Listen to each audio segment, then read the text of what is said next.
farmacovigilancia moderna salió a raíz del problema de la talidomida y caso de la rosiglitazona, la necesidad de hacer estudios de riesgo cardiovascular. Evidentemente, los medicamentos salen al mercado con una relación beneficio-riesgo favorable, ¿no? Con los conocimientos que se tienen en ese momento. Con el tiempo, esa información va aumentando, esa balanza beneficio-riesgo se puede cambiar. En los ensayos clínicos se busca contestar unas variables primarias y secundarias, variables de eficacia. Se van a estudiar en un grupo de pacientes con unas características concretas. Un número de pacientes pequeño, puede ir de 500 a 5.000. Los criterios de inclusión y exclusión son criterios estrictos. Los criterios se buscan porque queremos quitar todos los posibles factores de confusión, una ficha técnica que se hace en base a los ensayos clínicos en fase 3 y vamos a tener un peso bastante importante en la eficacia por estas variables primarias y secundarias. La seguridad se va viendo a lo largo del estudio, ¿no? Los ensayos clínicos se caracterizan porque número limitado de pacientes, criterios de inclusión y exclusión estrictos, luego un seguimiento muy cercano, el tiempo va a ser corto, de manera que no se van a poder detectar reacciones poco frecuentes. Está la regla del 3. La regla del 3 nos dice que para detectar una reacción adversa que tenga una incidencia aproximada de 1 cada 2.000, se necesitan 6.000 pacientes. Entonces, podría detectarse 1 de cada 1.000, pero 1 cada 2.000 no. Con lo cual, reacciones adversas poco frecuentes no se van a detectar nunca. Reacciones crónicas, pues tampoco, porque los tiempos son limitados.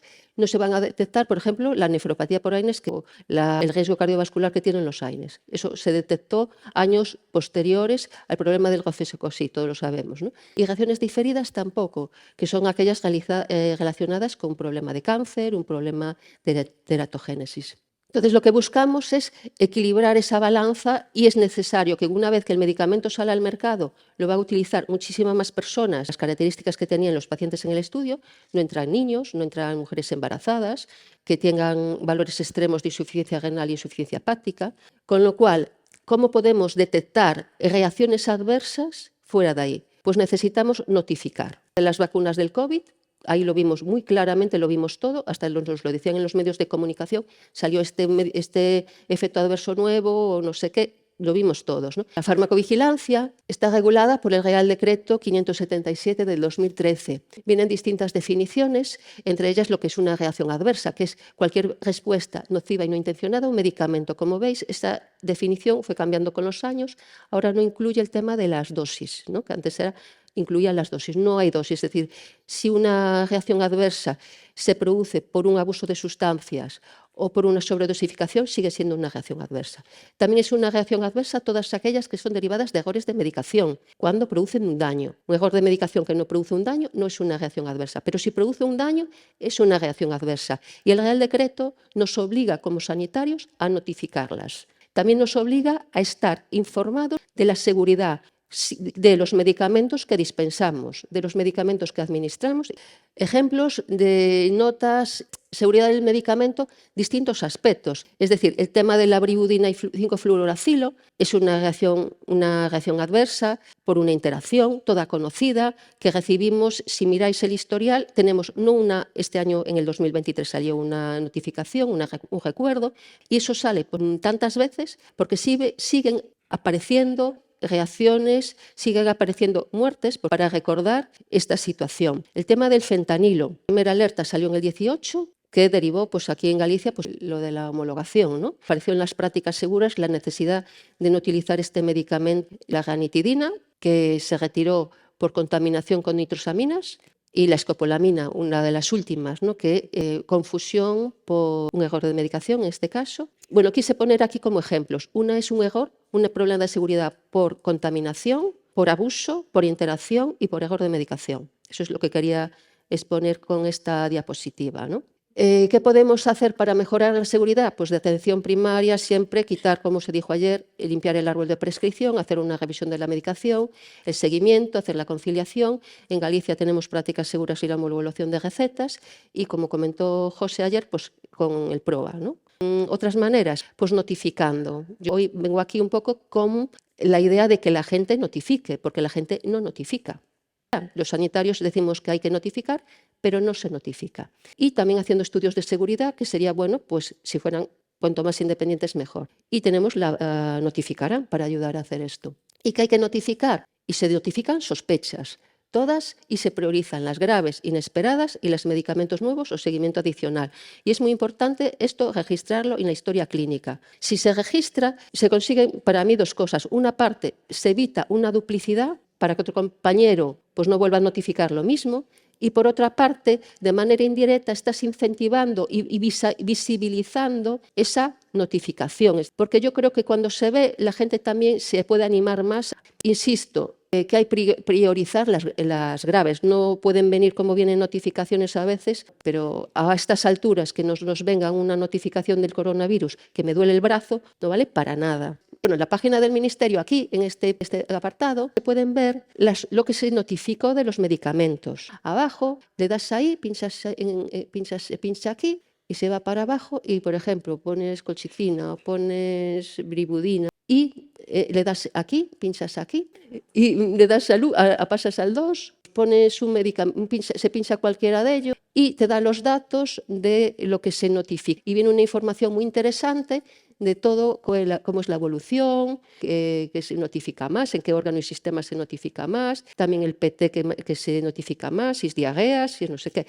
Nos da una idea de lo que se está notificando y tal. Entonces, buscáis cualquiera y es una información muy interesante. Entonces, ¿qué ocurre con las notificaciones? ¿Por qué es importante notificar? Las notificaciones pueden dar lugar a una señal. Cuando llegan al centro de farmacovigilancia, entran en prefedra. En prefedra, nosotros hacemos una evaluación cualitativa y la terminamos de codificar. Y posteriormente, al volcarla, pasan a FEDRA. En ese momento, los datos van a quedar enmascarados, es decir, en FEDRA no entran los datos del paciente, no entran los datos del notificador, esos quedan enmascarados. Siempre FEDRA. Nosotros sí lo vemos con idea de poder solicitar información y completar para poder hacer un análisis más claro, porque vienen muchas veces con información escasa, ¿vale?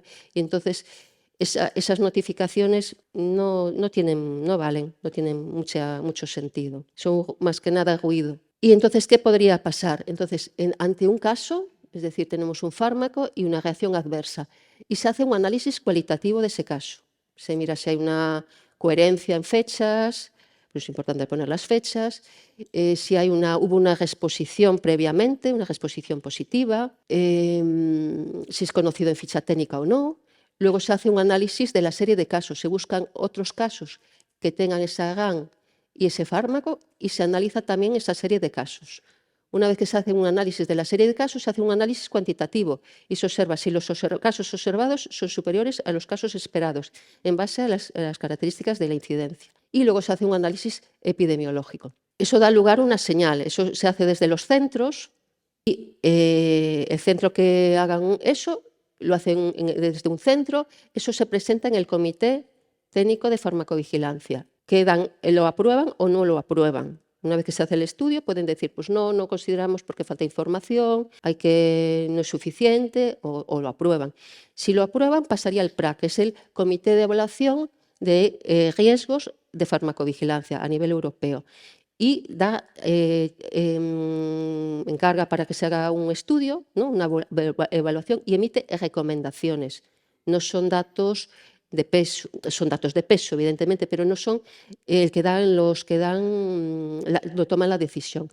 Esto pasa a unos comités que, por fin, si se llega a aprobar, pues sería, en el caso que sea necesario aprobarlo, que sería a través del Consejo de Europa, podrían establecerse las medidas oportunas, ¿no? Previamente a que salga eso, hay unos periodos de tiempo en los que no aparecería en ficha técnica. Para eso están los boletines de farmacovigilancia que, si los miráis, pues aparecen a lo mejor reacciones adversas nuevas que todavía no están descritas en ficha técnica. Es interesante de vez en cuando mirarlos porque aparecerían esa información. Y este es un esquema de lo que pasa, es decir, ante una sospecha de GAN o un acontecimiento adverso. Un acontecimiento adverso se define como es lo mismo que sospecha de GAN, puede ser o no atribuido al medicamento. Es todo efecto adverso que se produce por un medicamento que puede ser o no atribuido al medicamento. En farmacovigilancia les gusta mucho utilizar este término y no, igual es más corto y si no, pues sospecha de reacción adversa. Si tenemos eso, notificamos. Pasaría a través de notificarán. Llegaría a prefedra, que sería como ponerla así como un cajón, ahí donde se meten todas. Desde los centros de farmacovigilancia accedemos a esas, que se codifican, se hace la primera evaluación cualitativa, excepto en el caso de errores de medicación, que al no conocer los datos del paciente ni de notificación, no se puede hacer la evaluación cualitativa, solo se queda el caso en sí, ¿vale? Entonces se hace una evaluación cualitativa y lo volcamos en FEDRA, y ahí todos los datos quedaban enmascarados. Posteriormente, esos datos cada cierto tiempo pasan a las bases de datos europea, que es la EudraVigilance, y a la base de datos de la OMS, Vigibase. Actualmente hay más de 30 millones de datos en la OMS y hay más de 170 países. Dicen que hablan de 90%, 99% casi de la población mundial, ¿no? Y esos datos, con otros estudios que se hagan, pueden dar lugar a una señal, es decir, no solo por notificarán, a veces se necesita un apoyo. Por ejemplo, con las vacunas, el caso de las de ARN mensajero, la miocarditis y pericarditis, salió la señal, se veía que había más casos observados que esperados, y a raíz de ahí se adelantó Francia a hacer un estudio a nivel hospitalario para ver qué sucedía. Y fueron cuando empezaron a salir los valores de que había un incremento de miocarditis y pericarditis, fundamentalmente en un margen de personas, ¿no? Esos estudios, pues eso, si se confirma, pues a través de la causalidad, pues nos llegan las notas informativas, modificación de ficha técnica, modificaciones, pues que hay que, como caso de lesmia, que había que poner, saliera varias veces, pues ahora hay que buscar, para empezar a utilizarlo, pues hay que hacerle una analítica y ver cómo está la función hepática. Este tipo de cosas son fundamentales y es fundamental que le hagamos caso. Estos son unos ejemplos de notas informativas, ¿no? Son algunas muy viejas, ¿no?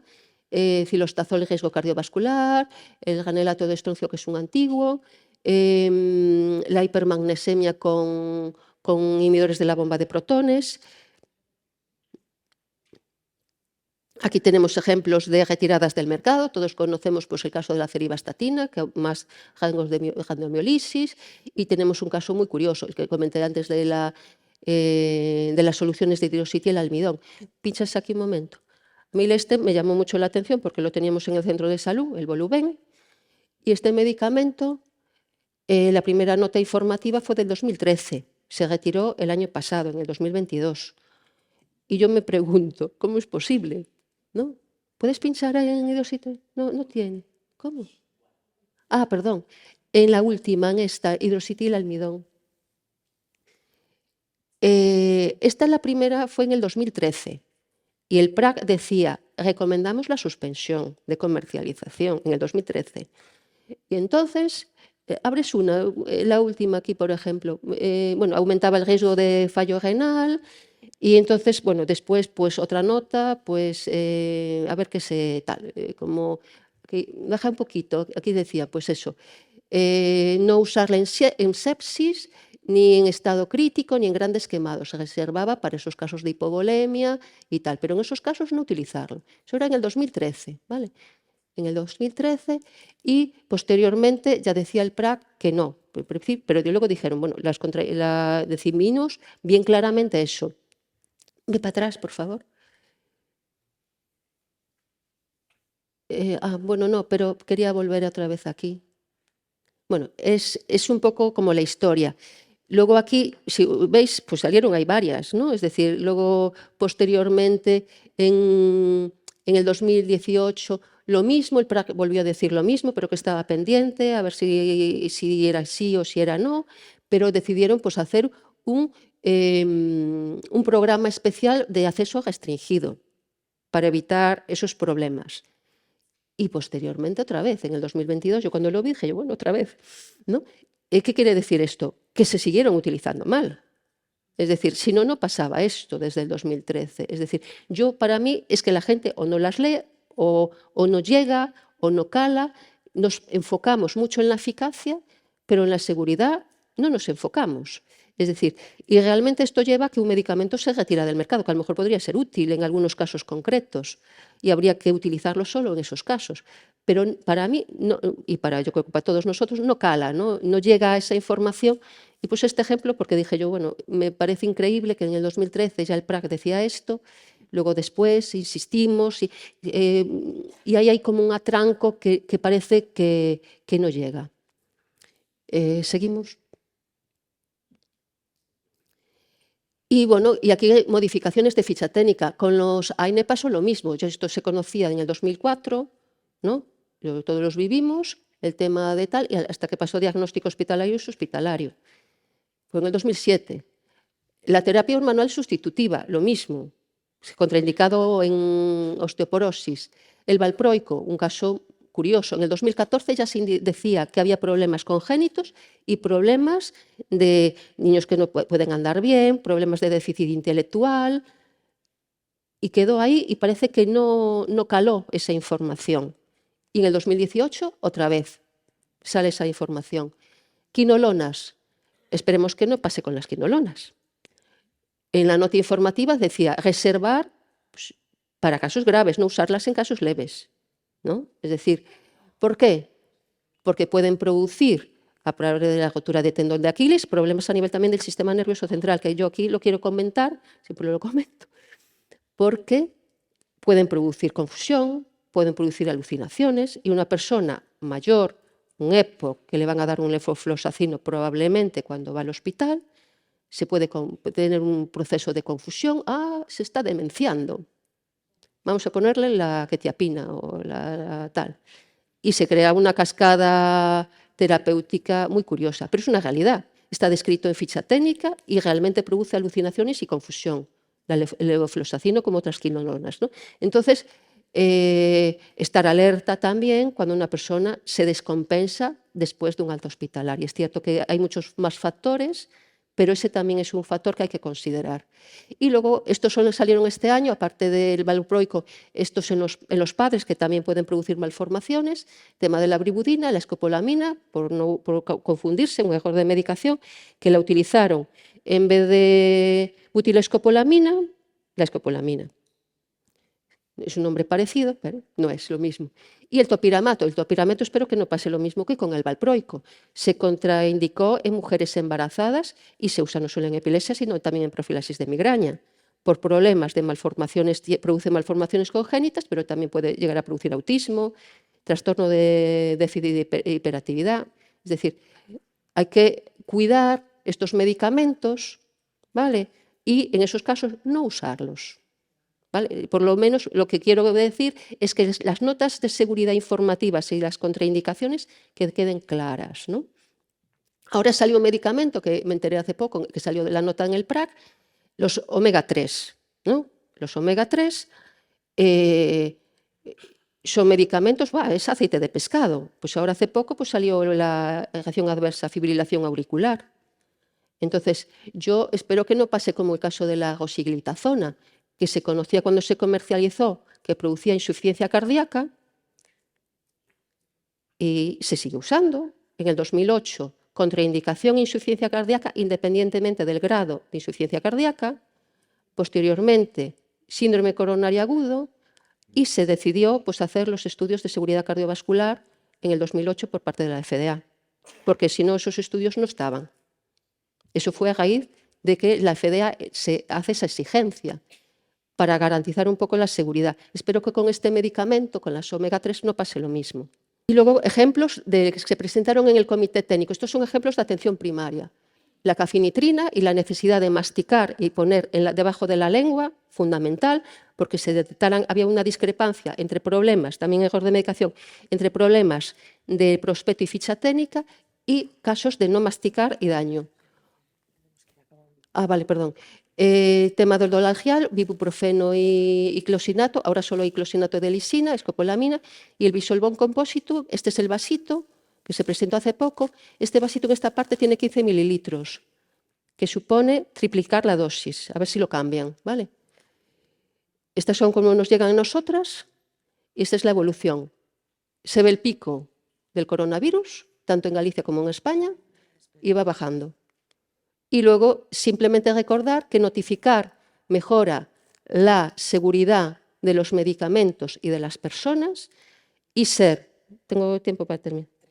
30 segundos, me da tiempo. Y recordar que con los medicamentos nuevos tener más precaución, leer las notas informativas y luego el principio de la bioética, que es, primero, no hacer daño, beneficio del paciente, respeto a la autonomía personal y la justicia social.